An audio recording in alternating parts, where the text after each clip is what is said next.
So ayan lang. Clean na talaga lang. Dito lang. Dito na side. Tatamnan ko ng seedling na Chinese tinangkong. Tapos dito na side, kamunting kahoy.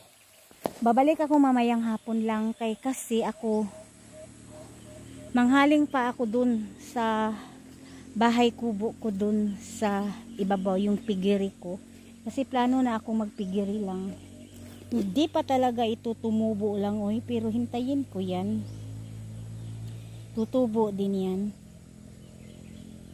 Kasi ito, oh, tumubo naman ah. Kulang lang siguro ng dilig.